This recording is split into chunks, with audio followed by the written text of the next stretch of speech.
Magandang araw. Ngayon, pag-usapan natin ang mga nag-podium nitong nakaraang 4th week ng May. Yan, simulan natin sa Hobbies and Comics. Ang champion, Aero Abante Starter Pack, no? Yan, Starter Kit, AR Chassis, Super Hard Tires. Ang second place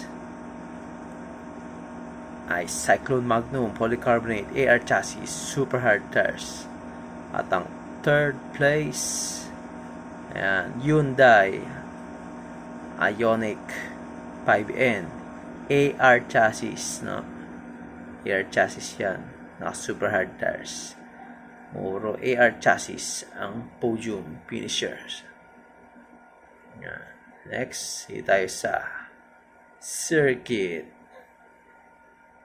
Ang purse ay Piesta June Orange Special MA Chassis Super Hard Tires. Second place, naka-open box po sila, no? Ay Cyclone Magnum Polycarbonate AR Chassis Super Hard Tires. At ang third, Neo Tridagger CMC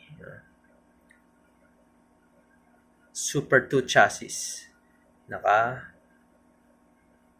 narrow wide na Super Hard Tires. Ayan.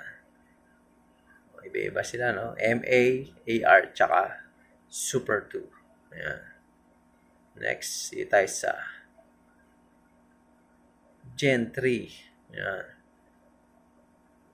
Tamiya Backyard Racing Center. Ayan, kitang-kita naman, no? 1, 2, 3. 1, 2, 3.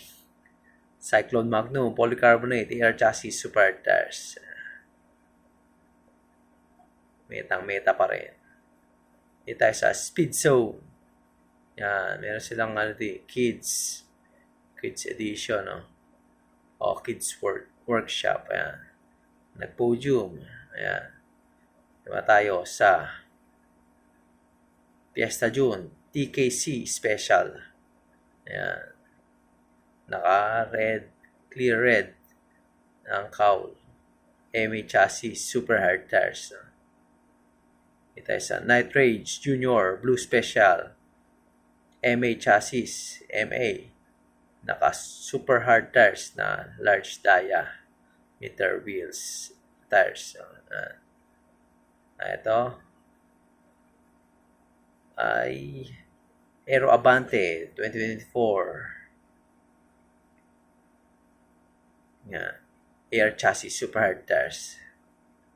Yan. Dalawang MA, isang AR. Tayo sa Hobbies and Comics. 25 cup. Ayan. Aero Abante. Starter Pack. Starter Kit, no? AR Chassis Super Hard Tires. The second, Cyclone Magnum Polycarbonate AR Chassis Super Hard Tires. Third, Aero Abante 2024 AR Chassis Super Hard Tires. Yan, naka-open box stock sila dyan, no? Ayan, ang mga nag-podium, puro AR Chassis, no? Puro dominante talaga ang ang AR Chassis sa box stock, no? Pero depende sa layout. Ayan. Okay, salamat po.